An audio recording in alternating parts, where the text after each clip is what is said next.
මේ කතන්දරේ පටන් ගත්තේ 88 නෙවෙයි. ඒකට කලින් පටන් ගත්තේ.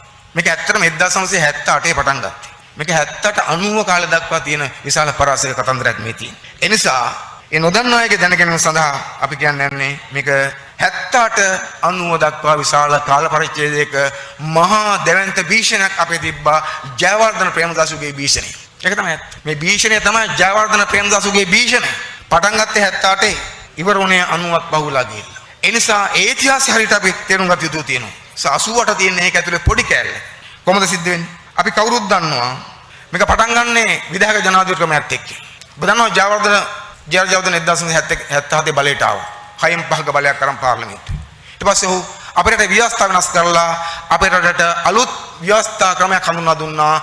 විධායක ජනාධිපති බලය සහිත ව්‍යවස්ථාවක් හඳුන්වා දුන්නා. හඳුන්වා දීලා ඔක්කොම ඒකේ බලය කොච්චරද කිව්වොත් එහෙම ඒකෙන් කරන්න බැරි ගෑණියෙක් මිනිහෙක් කරන එකයි මිනිහෙක් ගෑණියෙක් කරන එකයි අරෙන්න අනිත් ඔක්කොම කරන්න පුළුවන් කියලා. මන්ත්‍රීවරුන්ගේ ඉල්ලාස්වීමේ ලියුම් ටික සාක්ෂි දාගත්තා. අඩු ගානේ රටට නෙමෙයි පක්ෂයට ප්‍රජාතන්ත්‍රවාදී දුන්නේ නැහැ ජයවර්ධන. දැන් ඔය ප්‍රජාතන්ත්‍රවාදීන් දොඩවන මහතුරුන්ට අපි කියන්නේ ජයවර්ධන තමන්ගේ පක්ෂයට ප්‍රජාතන්ත්‍රවාදී දුන්නේ නැහැ.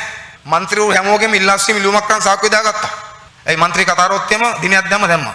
එයා ඉල්ලාස්වීම. ඊට පස්සේ පටන් ගත්ත මර්ධනේ. පටන් ගත්ත මොකෙන්ද 1980 ජූලි වර්ජනය සිද්ධ වුණා. ඔබ කවුරුත් දන්නවා. ඒක කරේ අපි නෙවෙයි. සමාජ කොමියුනිස්ට් පක්ෂ වලින් කම්කරුවනේ. ඒ වර්ජනය ඉවරෙච්ච යාලා මොකද කරේ? අත්‍යවශ්‍ය සේවා නියෝග කියන එක දාලා හස්නීතිය දාලා ලක්ෂයකට වැඩි කම් කර ප්‍රමාණයක් රැකියාව වලින් අයින් කර දැම්මා. ජාර්ගේ වචනේ මොකද්ද? අපි ඒගොල්ලෝ යවනකෝ කනත්තට වර්ජකෙන් කනත්තට යවන කතා කරේ ජාර්ජාවදන. රැකියාව නැති කර විශාල ප්‍රමාණයක්. ඒකේ ප්‍රතිඵලය මොකද්ද? මම හිතන්නේ ඔය 20කට කිට්ටු ගාණක් දිවිනසා ගත්තා. රස්සාවල් නැතුව ජීවත් වෙන්න බැරුව.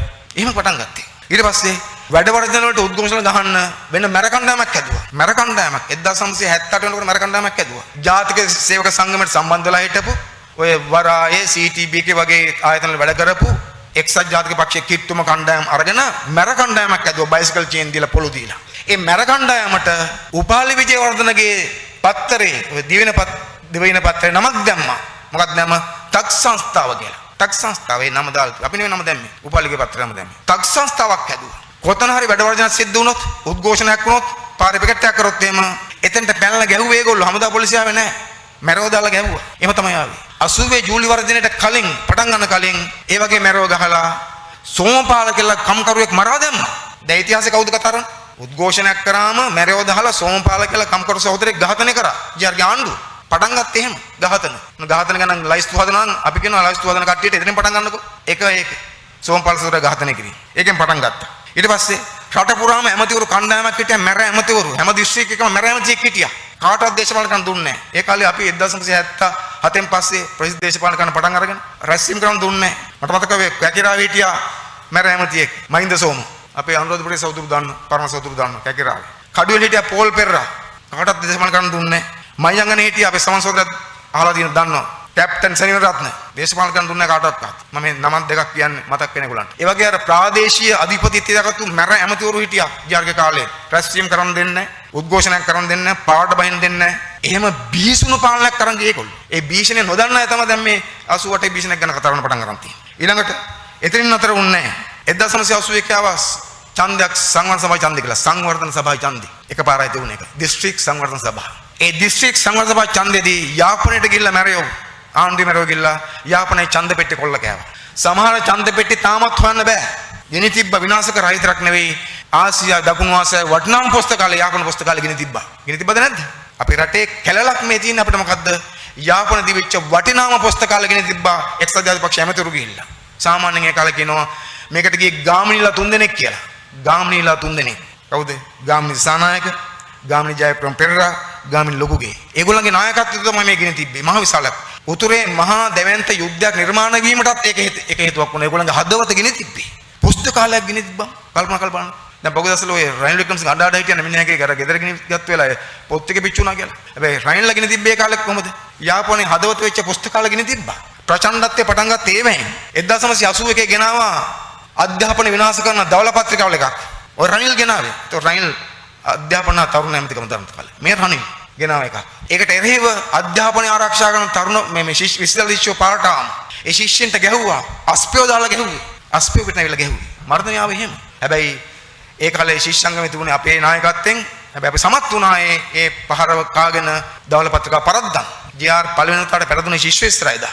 ඊළඟට ඉන්න අතර උනේ නැහැ. උද්ඝෝෂණ කරන හැමෝටම ගැහුවා. ඔබ හිතලා බලන්නකෝ මම මේ තොරතුරු කීපයක් කියන්නේ. කාන්තා දිනයකදී කාන්තා දිනේ පෙරපාලියක් ගියපු සම සමාජ පක්ෂයේ විවියන් ගුණවර්ධන මහත්මයා තුල කණ්ඩායමට ගැහුවා. පොලිසිය දම්මලා. කාන්තාවන්ට ගහන ජර ගෑනුව. එහෙම තමයි ආවේ මේක. මේ 88 නෙවෙයි. මීට කලින් වම 82 3 කාලේ. එහෙම ගැහුවා. ඊට පස්සේ අන්දෙන්ගේ දවසේදී අන්දෝ උද්ඝෝෂණ කරාම අන්දෙන්ට ගැහුවා. ජර ගාණ්ඩු කියලා කියන අන්දෙන්ටත් ගහපු ආණ්ඩුව. ඉන්න අතර උනේ නැහැ. අපේ මහදුරු සරච්චන්ද්‍ර එදිරිවිට සරච්චන්ද්‍ර පෙරදෙන විශ්වවිද්‍යාලයේ මහාචාර්යවරයා. සරච්චන්ද්‍ර මහත්තයා පොතක් ලිව්වා ධර්මිෂ්ඨ සමාජයක් කියලා. ඒ පොතෙන් විවේචනය කරා ජේ.ආර්. එනිසා මොකද කරේ? මැරව දාලා කාණුවේ දාගෙන ගැහුවා සරච්චන්ද්‍රට. අපි අහමු දැන් එක්සත් ජාතික පක්ෂයේ මහත්තුරුන්ගේ ඒකට මොකද කියන්නේ කියලා. ජනතා විමුක්ති පෙරමුණට ප්‍රශ්න කරනවාගෙන අපිට ඉස්සෙල්ලාම ওই මොකක්වත් නැති කාලේ මහාචාර්ය එදිරිවිට සරච්චන්ද්‍ර කාණුවේ දාන් ගැහුවද නැද්ද? ඒකට මොකද සිද්ධ වුනේ? මේ මොකක්වත් උන්නේ නැහැ. ඉන්න අතර උනේ නැහැ. අර සමහර පහර දීම් සම්බන්ධයෙන් සමහර ඔය මට මතකයි මොකක් හරි ඔය බෞද්ධ සංවිධානයක ගම්පහ දිස්ත්‍රික්කේ පත්‍රිකාවක් පැහැරගෙන ගියා. ඒකට උදු නඩුවක් තිබ්බ. නඩුවෙන් ආණ්ඩුව පෙරදුනා. ඊට පස්සේ නඩු තීන්දුව දීපු සමහර නඩු තීන්දුව දීපු මිනිසුන්ගේ ගෙවල් ඉස්සරහා නඩු කරන් ගෙවල් ඉස්සරහා හූ කියලා ගල් ගෙවුව ගෙවල් වලට ජී.ආර්ගේ පාලනේ ආණ්ඩුවට විරුද්ධව තීන්දුව දුන්නයි කියලා ඒ තීන්දුව දීපු මිනිසුවරයාගේ ගෙදර ඉස්සරහා කෑ ගාලා හූ කියලා ගල් ගෙවුව ගෙවල් වලට. එහෙමයි ජී.ආර්ලගේ ප්‍රයත්නවත් තිබුණේ. එහෙමයි මේක ඉස්සරහට ආවේ. නතර වෙන්න නැතු ඉස්සරහට ආවේ. ඊට පස්සේ ඉන්න අතර උනේත් නැහැ. ස්ත්‍රී දූෂකයන්ට දුන්නා මොකද ජේ.පී. පට්ටම්. ගෝනවල සුනිල් කියලා කෙනෙක් හිටියා. සමහරට අහලා ඇති ඔබ දන්නවා. ගෝනවල සුනිල් කියලා. එක්සත් ජාතික පක්ෂයේ මැරෙක් ස්ත්‍රී දූෂකයෙක්. ඔව් හිරේ හිටියේ. ජයවර්ධන මොකද කරේ? ජනාධිපති සමාව දීලා මිනිහව එළියට අරගෙන ජනාධිපති සමාව දීලා ස්ත්‍රී දූෂකයෙක් එළියට අරගෙන මිනිහට මුළු තිවෙන්ටම බලපාන සාමනිසුකමක් දුන්නා. ජේ.ආර්. දැන් ඉතිහාසෙ මොකොත් නොදන්න අපේ චූටි බබාලා ළමයි දැන් අපේ ඇඟිල්ල දික් කරනවා 88 89 අපි කියන්නේ ඉස්සලා 88 කලින් 82 1 3 කට්ටිය ඉස්සලා කතා කරලෙමු. ස්ත්‍රී දූෂකයෙක්ව දඬුවම් කරලා තියද්දි ජනාධිපති සමාවදිල හිරින්දාස් කරගෙන ඒ ස්ත්‍රී දූෂකයාට මැරයට රටටම බලපාන සාමසුකමක් දුන්නා නම් ජයවර්ධන යා කොහොම පළගෙත්. එහෙම මේක පටන් ගත්තේ. ඒතර එතරින් නතර උනේත් නැහැ. අපිට මතකයි එක වෙලාවක ওই ගැටපේ පන්සලේ හාමුදුරුවෝ මොකක් හරි ජයාට විරුද්ධව මොනවා හරි කිව්වා කියලා ගැටපේ පන්සල වට කරලා කටුකම්බි ගැහුවා. දැන් කවුද ඒකට කතා? මේ හාමුදුරුවනේ ගැටපේ පන්සල වට කරලා කටුකම්බි ගැහුවා. ජයා ඔය බෞද්ධ කතා කිව්වට. එහෙම තමයි මේ ඉතිහාසය පටන් ගත්තේ. ඉන්න අතර උනේ නැහැ. 83 මහචන්දේ තියන්නේ මෙතන තිබුණා. 83 මහමැතිවරණේ තියන්නේ නැතුව තිබිච්ච 6න් 5 ආණ්ඩුව මිසහට ගෙනියන්න 82 දෙසැම්බර් මාසයේ ජනමත විචාරණයක් තියලා හොරචන්ද දාලා ඒක කොල්ල කාලා මොකද කරගත්තේ? අර පාර්ලිමේන්තුවේම තව අවුරුදු 6කට දික් කරගත්තා. ප්‍රජාතන්ත්‍රවාදීද ඒක? මැතිවරණ තියන්නේ ඒක ප්‍රජාතන්ත්‍රවාදීද? මහාචන්දේ තියන්නේ නැතුව මහාචන්ද තිබ්බනම් අර සංයුතිය වෙනස් වෙනවා. ඒ නිසා මොකද කරේ? ජනතා විමුක්ති පෙරමුණත් පාර්ලිමේන්තුවට යනවා. ඒ නිසා මොකද කරේ? ඡන්දේ කල් දැම්මා ජනමත විචාරණයකින්. එහෙමයි ඒගොල්ලෝ පටන් ගත්තේ 1983. ඉන්න අතර උනේ නැහැ. ඊට පස්සේ 1983 කළු ජූලිය නිර්මාණය කරා. කළු ජූලිය නිර්මාණය කරා. අපේ රට අපකීර්තියක් වෙච්ච සිංහල දෙමළ ජනයා අතර බෙදුම් රේඛාව නිශ්චිතල ගහලා වෙන් කරපු ලෝක ඉස්සරහ ලංකාව අපකීර්තිපත් කරපු කළු ජූලිය නිර්මාතෘවරු කවුද? ජයවර්ධන පාලනය. මේක මේ ගම්වල ඉන්න එක්සත් ජාතික පාක්ෂික කලබල වෙන්න එපා. මේක කියන්නේ ඒගොල්ලෝ ගැන නෙවෙයි. ජයවර්ධන පාලනය මේ කියන්නේ. ජයවර්ධන පාලනය. කළු ජූලිය නිර්මාණය කරලා අපේ රටේ හැමතැනම තිබිච්ච දෙමළ ජනතාවට අයිති කඩසහප්පු ගිනිතියලා උන් මරා දැම්මා. ඒ මැර කණ්ඩායම එක්සත් ජාතික පක්ෂයේ ආශිර්වාද සත්‍ය මැර කණ්ඩායම පොලිසිය පැත්තට බලන් හිටියා. වෛද්‍යවරු මැරුවා. ඉංජිනේරුවරු මැරුවා. ඔබ දන්නවද සිනමා ශාලා කීයක් ගිනි තිබ්බද කියලා? අපේ රටේ ගොඩක් සිනමා ශාලා තිබෙන දෙමළ මහත්තුරුන්ට අයිතිලා සිනමා ශාලා ගොඩක් ගිනි තිබ්බා. අනුරාධපුරේ ගිනි තිබ්බා. කොළඹ ගිනි තිබ්බා. චිත්‍රාගාර ගිනි තිබ්බා. ආර්.ටී. චිත්‍රාගාර ගිනි තිබ්බා. චිත්‍රාගාර ගිනි තිබ්බා. චිත්‍රපටි විනාශ වුණා. ಭಾರತೀಯ කාලේ චිත්‍රපටයක් තිබ්බා සිරිපතුල කියලා. බෞද්ධ චිත්‍රපටයක්. ඒ සිරිපතුල කියන චිත්‍රපට නිෂ්පාදනය කළේ දෙමළ මහත්තයෙක්.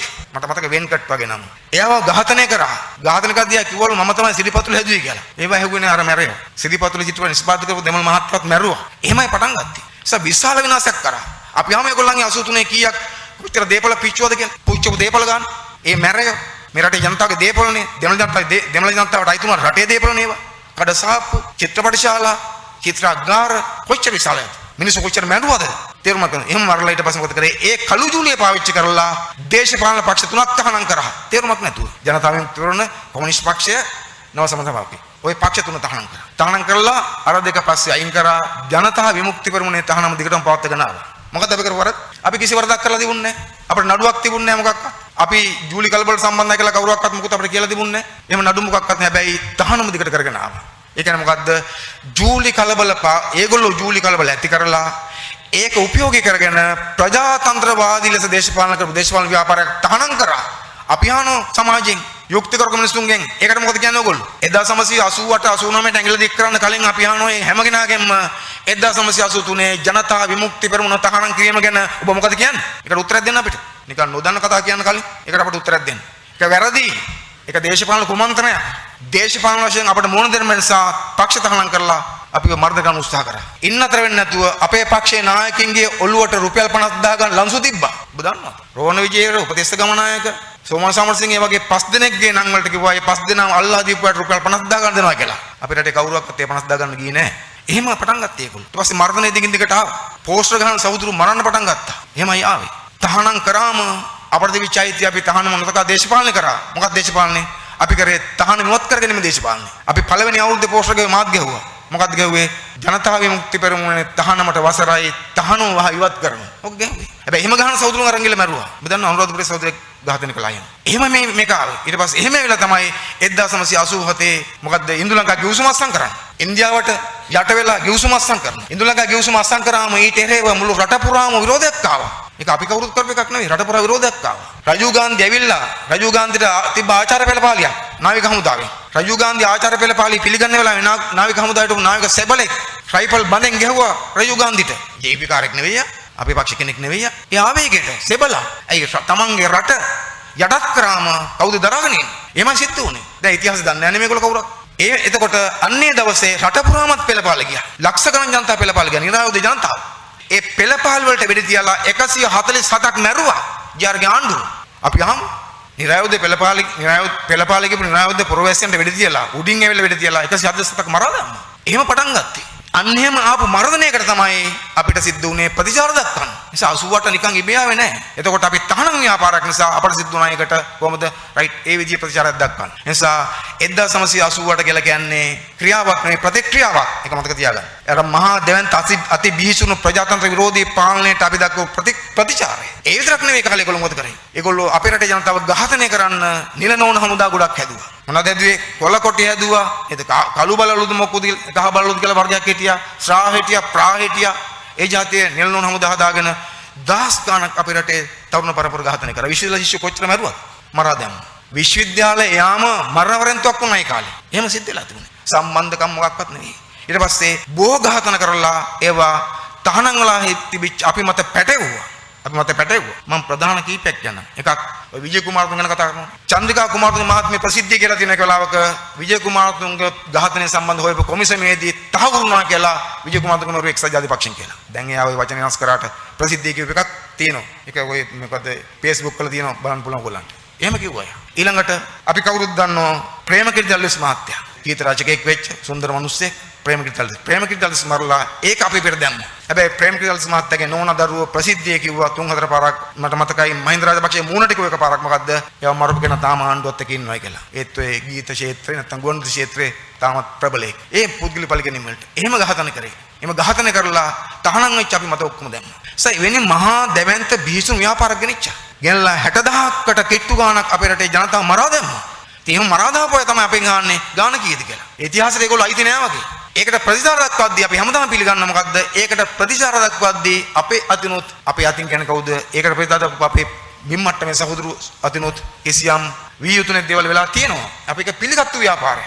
හැබැයි ඒගොල්ලෝ පිළිගන්නේ නෑ නේ ගැන. අපි පිළිගන්නකොට රයිට් ඒකට ප්‍රතිචාර දක්වද්දී අපේ අතින් වෙච්ච අඩුපාඩු අපි දකිනවා කියලා රයින් වික්‍රමසිංහ කිව්වද ඒගොල්ලෝ කරපු වැඩි හරි කියලා?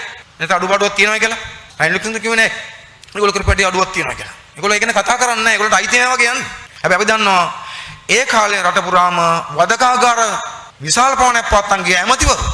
වදකාගාර, පුද්ගලික වදකාගාර ඇමතිවරු පවත්තන් ගියා. එකක් තමයි බටලන්ද වදකාගාරේ. ඒක අයිති වෙලා තියෙන කාටද? ඒක බල ප්‍රදේශයේ රනිල්ගේ. ඒ රනිල් තාම මොකක්වත් කිව්වේ නැහැ නේ බටලන්ද වදකාගාරේ පිළිබඳව. කවුරුත් ඇහුවෙත් නැහැ රනිල්ගෙන්. නිසා ඔය රූපවාහිනියට එනකොට වෙලා කහන්නකො කවුරු හරි නේද? රනිල්ගෙන් බටලන්ද තත්ත්වය කොහොමද කියලා. ඒගොල්ලෝ අපේ රටේ වටිනා මිනිස්සු ඝාතනය කරා. රිචඩ් සොයිසා කියලා හිටියා ඉතාමත් වටිනා මාධ්‍යවේදියෙක්. රිචඩ් සොයිසා. ගෙදරට ඇවිල්ලා තට්ටු කරලා අරගෙන ඉඳලා මරා දැම්මා. විජේදාස ලියනාරි සහෝදරයා දක්ෂ නීතිඥයෙක්. නීතිඥ ගණනාවක් මරා දැම්මා. ඒ නිසා මේ මහා පොළොව නුවරන අපරාධයක් කරලා 1978 දෙවන්ත මර්ධනයක් පවත්තන් ඇවිල්ලා. ඒ මර්ධනය දරා ගන්න බැරුව ඒකට ප්‍රතිචාර දක්වපු අපේ ක්‍රියාවන් ගැන ප්‍රශ්න කරන කලින් අපි සමාජයෙන් ඉල්ලා සිටිනවා අපි වෙතෙන්ට තල්ලු කරපු පත් කරපු අර මහා දෙවන්ත මර්ධනය කරපු ජී.ආර්.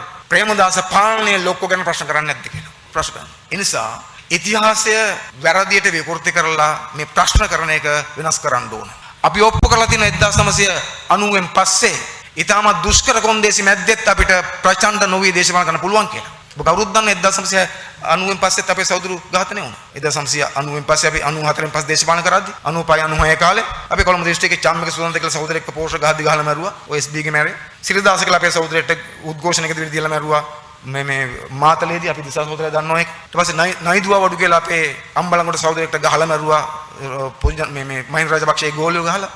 කටුවනදී වෙඩි තියලා ජූලම් පිටි අමරේ වෙඩි තියලා අපේ දෙන්නෙක් ඝාතනය කරා රැස්වීමක.